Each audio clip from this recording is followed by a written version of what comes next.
Grandparents are often the keepers of the past, from the stories that they tell to the keepsakes they share. For Tess, Maune, walking into her grandparents' home was always like taking a trip back in time. I know so many of us can relate to that, all the sweet memories in our grandparents' homes.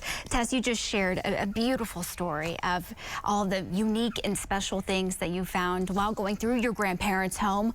What are some of the things that are top of mind when you think about that tall task that y'all had? Well, first of all, it's kind of funny to think back. Going into my grandma's house, I never thought of it being a time capsule until we went through the cleaning process. And I'm actually wearing a piece that we found in the attic while we were cleaning it out a couple of years ago. And it was one that I thought, oh, do I want to keep it? Do I want to get rid of it? But it was just so pretty. And I know that she wore it at some point, probably in the 40s or 50s, that I had to keep it. And I thought this was the perfect time to wear it. So as for kind of the coolest thing that we found, I would say it was the TV, the 1953 TV that my grandma and grandpa bought right after they got married. This is my mom in 1957, and there's the TV in the corner. I love it. And what's cool here, the light comes on. Oh my gosh. Nothing in the tube but my reflection. But hey. And Mark Pinkerton, our special projects producer, actually has that now and is going to put it to use at his home. Oh my goodness, I love the wallpaper too. I mean, just everything about it. You could just go on and on. There were some other cool things too, though. Yes. So in the attic, this was just a couple of days ago. I was in the attic just kind of looking through just the few things that are left in the house, and I moved a floorboard and I found a pack of cigarettes, Philip Morris cigarettes from World War II. Oh my gosh. And my grandpa was a military memorabilia collector, but he was also in World War II.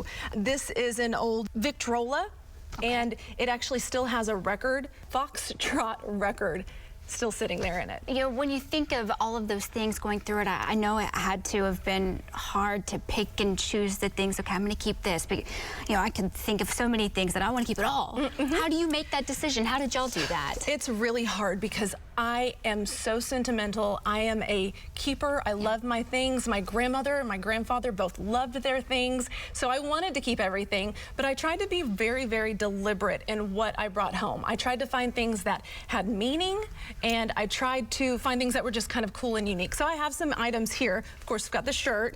And then I talked about my grandfather's military helmets. And so I kept one of those. It's a French Adrian helmet from probably 1915 to maybe 1920 time period.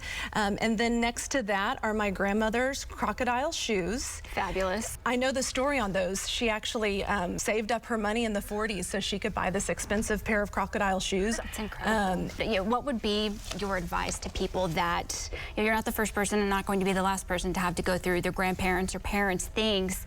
What advice would you give to somebody who may be starting that process? It's a big process, and you know, my mom did the bulk of it along with the junk hippie folks who did the estate sale, but just be prepared to know that it's going to be tough.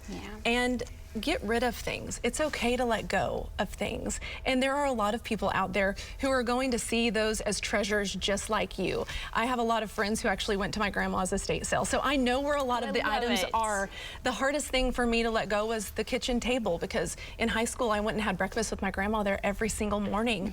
But I know where it is. And the woman who has it now said, if you ever want it back, I'll bring it to you. It's yours whenever you want it. So I just didn't have the space for it. And you know, if you are, you know, a little bit older or thinking about the estate sale process for your loved ones, go through the house with them. I would have done anything to have been able to sit down with my grandma and talk about the Valentines that she saved from 1930. Yes.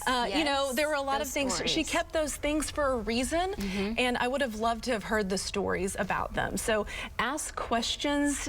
You know, if your grandparents are still living or your parents, ask them questions. Yes. Put Post-its on the back of things that tell a story of your treasures. That way you know when you're going through it what meant the most to them, and maybe that might make you want to hold on to it. Well, and just know in the letting go, it blessed your family for so many years, and now it gets to bless another one. And how beautiful is that? Yeah. And the most important things are already right here, and that's not going to go anywhere. That's true. Yeah. You got it. Tess, thank you so much for sharing your story. Thank you.